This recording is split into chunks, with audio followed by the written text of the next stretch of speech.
In The Wire, we follow the drug trade of Baltimore, both the dealers themselves and the cops out to stop them. The show has some of the most intricate storytelling on television. It's smart, it's complex, it's stupendously clever. But that doesn't mean the characters themselves are.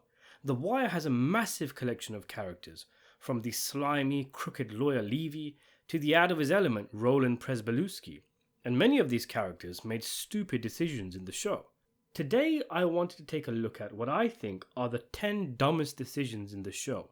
Let me know what you think are the dumbest decisions in The Wire down in the comments section below. Check out a similar video I did for The Sopranos, but before you do, get your narrow ass down to the subscribe button before I slap you with insubordination. Move, shitbird! In general, I want to stick with the principal characters, so that means not covering some of the dumber stuff done by side characters, like that trio who didn't wait for Cutty's phone call and just drove straight up to a Stanfield setup, getting themselves shot at, or Lex killing Fruit, who was a known Barksdale crew chief.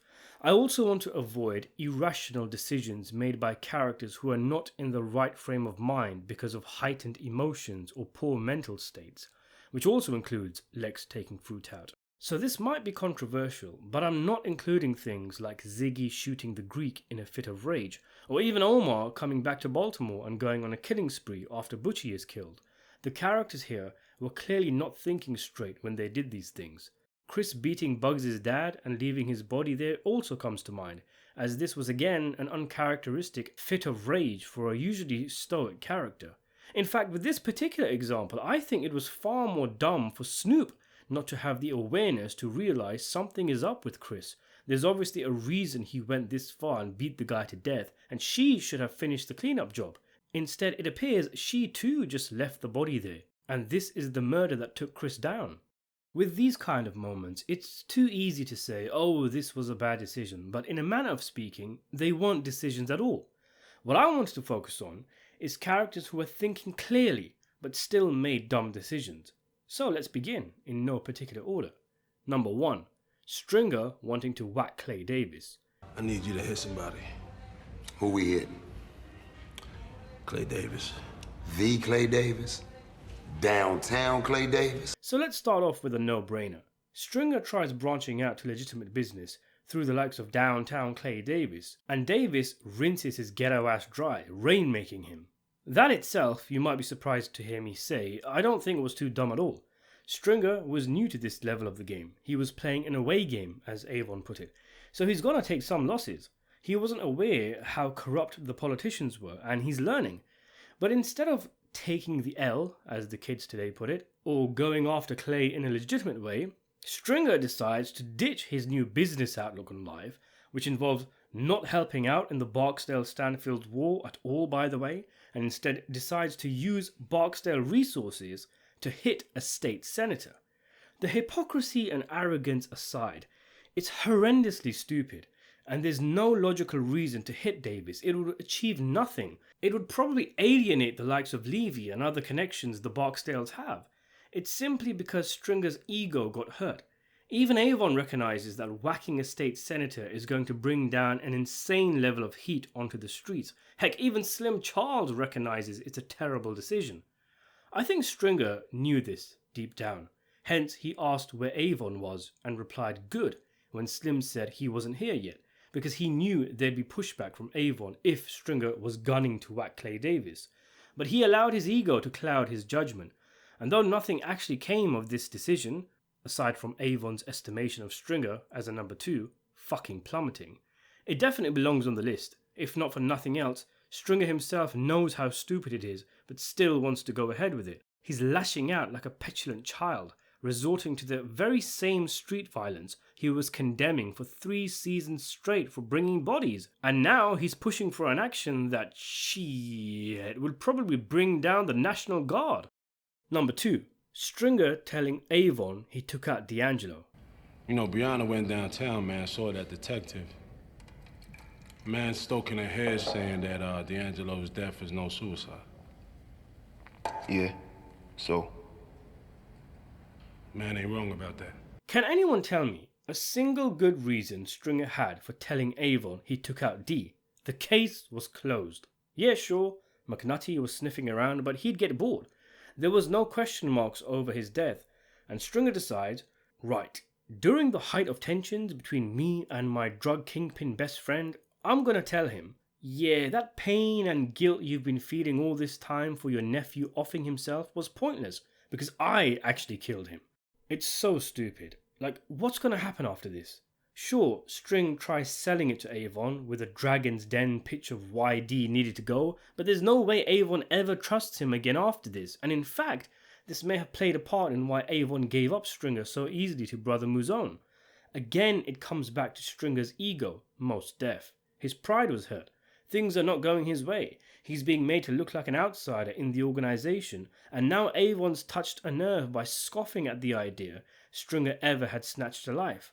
He'd already been questioning Stringer's place in the world, claiming he wasn't hard enough for the street life and not smart enough for the business life, and Stringer was obviously hurt.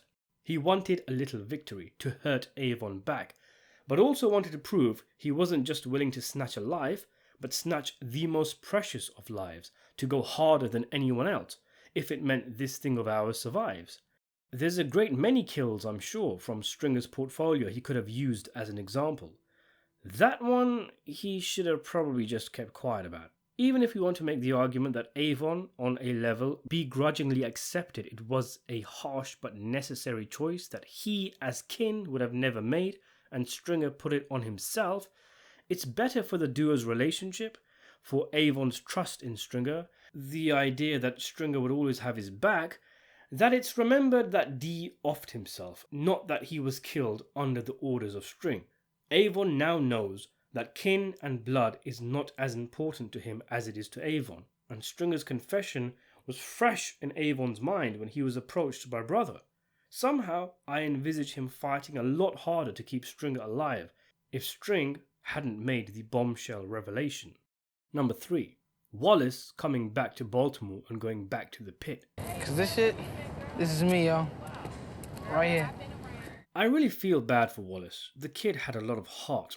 I don't mean heart in the sense of the game, but he was a good kid. His heart was in the right place, he took care of all those children, and just as it would do to any normal young person, any decent young man, seeing Brandon's tortured body shook him up. It's also worth mentioning that during this period, Wallace was using, so as well as being in the wrong headspace with feelings of guilt and whatnot, the drugs would have had him not thinking straight, and so possibly this entry should be disqualified from the list.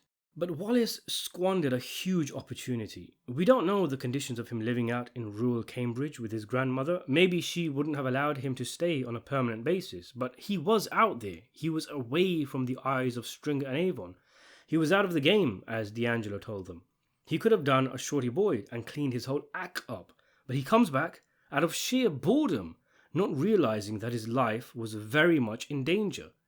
In one of many examples of characters simply being unable to leave Baltimore, not only does Wallace come back, but he goes back to work. After all the conversations between him and Dee about potentially going back to school and going legit, he's literally just agreed to talk to the cops, and him being at his grandma's was the discount version of protective custody, and now he's willingly just walked right back into the lion's den. In hindsight, his naivety is incredible, but in his defense, Wallace is something of a minor audience surrogate in season 1, and I think we all share that naivety on our first watch of the show. I don't think there's many of us who thought the show would actually have him murdered at the time. Remember, he wasn't just killed because he snitched. The Barksdale crew wasn't actually aware he was singing. He was killed because word was getting out about his unease with Brandon's death, his drug use, his unexplained disappearance, leaving everyone asking, where the fuck is Wallace? He had become a potential liability, a loose end, an unnecessary contrivance for the Barksdales, and it's dumb luck on their part, or shrewdness, that they killed him, because from a purely business point of view, it did save the likes of Stringer from a prison sentence, and perhaps delayed the eventual collapse of the Barksdales. So from that perspective, if we remove the human element, killing Wallace was actually the correct decision. Wallace just simply lacked an understanding of how much danger he was in. He was naive. He was a child in a man's world, and that world was all he knew really, and clearly he didn't know it well enough. Number 4, Stringer dropping a dime on Avon and the crew. Must have done something to you. That's just business. Speaking of the collapse of the Barksdales, when Avon's war with Marlo threatens the peace among the New Day co-op and the likes of Prop Joe frees him out, Stringer takes it upon himself to have Avon set up and arrested. He tries to ensure Avon doesn't get a heavy sentence, just needing him out of the way for a while, but with Avon's priors, at the very least he'd be doing the rest of the initial sentence he got in Season 1. Now okay, trying to see it from Stringer's point of view, I can see why he'd need Avon out of the way, who he'd see as a chaotic liability who's threatening to destabilize the new way of doing things, oh no doubt. But there's two main flaws I see in Stringer's plan. The first is that it wasn't just Avon who was arrested, but a huge chunk of the crew. Lieutenants, captains, soldiers, all sorts were picked up and given heavy sentences. I mean, they were caught with grenades and all sorts. And Stringer would have known they'd all be there. He told Bunny Colvin as much. So what exactly is the plan here? Because it's his own crew he's decimating here. It wasn't Marlo who wiped out the Barksdales. It was Stringer, by sending them all to prison. I don't know if he thought he could make up a new crew with up-and-comers, having gotten rid of Avon loyalists. Whether he thought soldiers weren't necessary in the new world. But it seemed to me he didn't think things through and just essentially made himself naked and vulnerable to Marlo. Because getting rid of Avon and the Barksdales doesn't get rid of Marlo, it emboldens him to eat up Barksdale territory. This is where the second flaw comes into place. If it is a case that Stringer was content with the Barksdales going down, I imagine he fancied himself as something of a co-chairman of the co-op with Joe. So he felt he wasn't in need of territory of a crew. And yes, he helped form the co-op, but what's to stop Proposition Joe saying to String, okay, thanks for all your help in getting this set up, you're of no value to us now, and just showing him the door? What could Stringer even do about that if the devious Joe decided to do that? What's his insurance? Others could fight back, after all. The rest of the co-op are still kingpins who are backed up by muscle if Joe's unable to resist his natural inclination to do anything twisted up in hairplay. But with the Barksdale heavies in prison, Stringer was a man without a country. Oh, indeed. And taking a step back, did he not consider that maybe this was all Joe's plan from the beginning, to consolidate power for himself, to rid himself of a major rival in Avon through puppeteering Stringer, and once he got what he wanted, he could discard of String. Number 5. Prop Joe schooling Marlo. Speaking of Joe, we're not letting him off the hook. And he made a few dumb decisions of his own, in particular the way he trusts the volatile, unhinged Marlo Stanfield. Son, you need to focus a bit more on what can be gained by working with people. That's just a thought now. Granted, I get where Joe was coming from. This uncivilized motherfucker was threatening to bring down everything the co-op had built. He'd tried reaching out before, but Marlo turned him down, so cunningly, he had Marlo set up with the card game robbery to show him the value of the co-op, and then delicately guides him, placating his ego, treating him like fragile glass in the hope that Marlo would tone down and become an asset. But he completely misunderstood Marlo's nature, that said setting up would not be forgotten by one with such a fragile ego, and all Marlo was doing was taking it all in, gaining all the knowledge he needed to become a more efficient version of himself. Joe taught him how to clean money, got him working with Levy, and crucially, he opened the doors between Marlo and the Greeks, something both Slim Charles and even Cheese warned Joe against, that it was too dangerous. Joe thought he had Marlo on a leash, but Marlo was using his unseemly reputation to push as much as he could. When Omar robs the stash, Joe tells everyone it was no setup, but only Marlo is unconvinced. That's the moment where you say, shut up and sit down, son. I don't care if you don't believe me. I'm your supplier. No one else would need to have been convinced by being introduced to the Connect, and Marlo knew all he needed to do was force the issue and Joe would cave, which he did, allowing Marlo to get to the Greeks and cut Joe out, much like how we discussed Joe would probably have done himself to Stringer after the Barksdales went down. Joe's way of dealing with Marlo is universally considered one of the biggest blunders a character makes in this show, and there's two more decisions relating to Marlo and the co-op I want to add to the list. The first is, why didn't the co-op just kill Marlo? I'm talking both when he was a nuisance in Season 4, but also after he took control of the co-op and became a dictator in Season 5. Yes, I know there's several factors involved. It was against their new ethos, for example, and I have actually done a more detailed video on why the co-op didn't take Marlo out in a separate video, but it's still a valid question. He's destroying what the co-op stands for. He killed Joe. With the resources at the co-op's disposal, surely they can come up a way to put him in a vacant, even if it meant just, I don't know, organizing a new meeting where they all just rush him. Fat-faced Rick leading the charge, Quintel Williamson picking up the rear. The second decision, that's a worthy contender for the list, is the Greek choosing Marlo over Proposition Joe.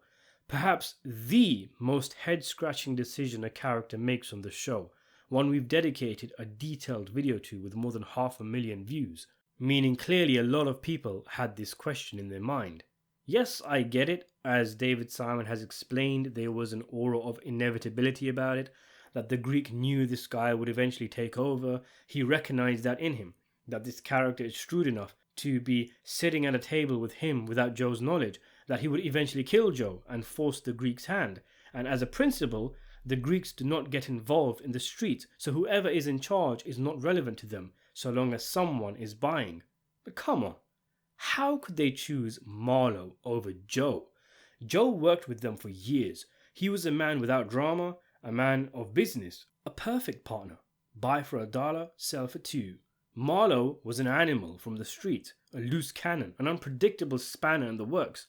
And this idea that Joe was the better choice is vindicated by the fact that almost immediately Marlo is picked up by the cops and forced to leave the game, meaning the Connect is sold to the co-op, and now more people have contact with the Greeks. More street guys know their names, their faces, which is something they didn't want. Even if they didn't want to get involved with the streets, all it took was a quick call to Joe to tell him that this guy Marlo is trying to circumvent you, to just give Joe a heads up. And then after that, whatever happens, happens. Whether it means Marlo still turns up next week and Joe is in a vacant, or whether Joe turns Marlo into a cadaverous motherfucker. It might actually be the case that this decision doesn't actually belong on the list.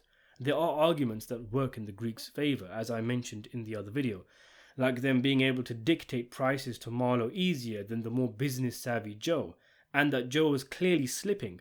But given the infamy among the Wire fans with this part in the show, it has to be on the list. Number 8. Marlo trusting Levy's firm, with Herk working there. Hey, you ever find that camera? Cost me the job. This is one I don't often see discussed. Let's paint a picture. Herk vehemently hates Marlo. He was going after him hard throughout season 4. He threatened him constantly. He would come to his headquarters and trash the place, demanding his camera back. And it's that same camera fiasco which cost him his job. That and a whole lot of other things. So in season 5, when Marlo starts using Levy's firm, isn't he at least a bit suspicious about Herk? That this guy will be resentful and might pull some shenanigans, or even that he's still a cop and he's working undercover, or that, as actually happens in the show, he has contacts in the police force and would use information he gets from Levy's firm to help his old buddies out. Like, seriously, this is really underrated as a dumb decision. I love it when characters in The Wire start new paths and come into contact with characters from other storylines, like Prez becoming a teacher and coming across a bewildered Bubbles. But this particular case, you could argue, doesn't work. It's one of the many shortcomings of season 5, perhaps. I just can't see Marlo being okay with Herk working for Levy. At the very least, there should be a scene where he says, "I don't want that man anywhere near my case files." And Levy reassures Marlo that Herk is trustworthy and he always keeps former cops on his payroll. It's all part of the game. I mean, he was a cop and he's just told you something you did cost him his job, and then you scoff at him. And he's not going to be bitter. He's not going to be looking for an opportunity to take you down. I think to Herk and Snoop nodding to each other in Levy's office, he's sitting there as Snoop explains why another soldier needs to eat a gun charge, when just a season previous he was stopping her and Chris, harassing them and spouting all sorts of abuse. There's ways you could justify it. Maybe Marlo thought of Herk as a lesser person, someone who is beneath him and barely exists. Maybe when Herk said it cost him the job, what Marlo heard was, "I'm not a cop anymore, you beat me." Maybe the idea that this former cop was now essentially working for him fed his ego. But the idea that a man as careful as Marlo would be okay with this arrangement and not hear major alarm bells ringing strikes me as off. I'd go as far as to say it was bad writing. Number 9. Stringer not going through Levy. 35,000 so far? On $250,000 you gave him. For bribing the motherfuckers. There are no bribes. Another showcase of Stringer's arrogance and ego is him doing his dealings with Clay Davis without ever having consulted Levy. In fact, it's pretty bizarre that he never once ran some of the numbers and files past Levy. He's their attorney. That's literally part of his job. And whilst we could argue, as we did with the previous example, that it's subpar writing, I think this one makes a little more sense given we know about Stringer's personality. He fancied himself a savvy businessman. He was cocky enough to think he could do these high-strung deals with politicians without Levy's help, and perhaps he didn't want Avon to be too close, to know just how much money he was putting in Davis's pockets, and telling Levy would be as good as telling Avon directly. In Season 5, when Clay Davis is speaking with Lester, Davis mentions String and says, got him so that he wasn't running his shit past the lawyer. So we can deduce that Clay Davis somehow actually convinced Russell that telling Levy was a bad idea. So that's 9 decisions we've covered. Let's do one more. There's a few to choose from, like little Kevin getting Randy involved with the Lex hit, even telling him that Lex won't be coming back, which starts all sorts of problems, including Kevin's own murder. There's Omar trusting Prop Joe with the card game robbery proposition, which I always found a little suspect. I mean, it's not dumb. I appreciate Omar did his research, he knew the risks. He later used the card game to threaten Joe, and really there was no trickery involved. Joe just needed to use Omar to teach Marlo a lesson. But it's just that initial idea that Proposition Joe comes to you a long time after the Stringer Bell Brother Mouzone storyline, whatever happened there, and all of a sudden he decides he wants to make peace by offering a high-stakes robbery. There's question marks all over that. But number 10 has to go to Pimpin' Ass Orlando. You wanted to be in the game, right? Now you're in the game. This guy must be the dumbest motherfucker in the entire show. I mean, first of all, he's got what appears to be a pretty cushy job. He's protected by gangsters. He gets to stare at all the pretty ladies. All he needs to do is run a clean shop. No hassle, no questions asked. His job is to sit in a club and don't do drugs. And he still screws that up. He must have had the easiest job in the entire crew. But for whatever reason, maybe because he's insecure about not having actual power, he decides, as the squeaky clean front man of a drug empire, to try and buy weight and go into doing his own thing. Not only that, he goes to the nephew of Avon of all people, meaning word gets back to Avon and String. On top of that, he gets busted in his very first deal, is out in something like a day later with $30,000 in cash to buy more weight when he couldn't even pay the bondsman, and thinks that the Barksdales wouldn't see this coming and know he has flipped, which they do, and so they have him killed. To be fair, the stuff with the $30,000 was part of the cops' plan, so maybe he felt pressured into taking what he knew was a bad deal and a terrible plan. But I'm talking more about trying to get into the game in the first place. He already took a beating from Avon for trying it, and then he goes and tries it again and gets caught. So there you have it. What do you think are the dumbest decisions made in the show? Are there any I've missed? Let me know in the comment section below. Subscribe to the channel, and thanks for watching.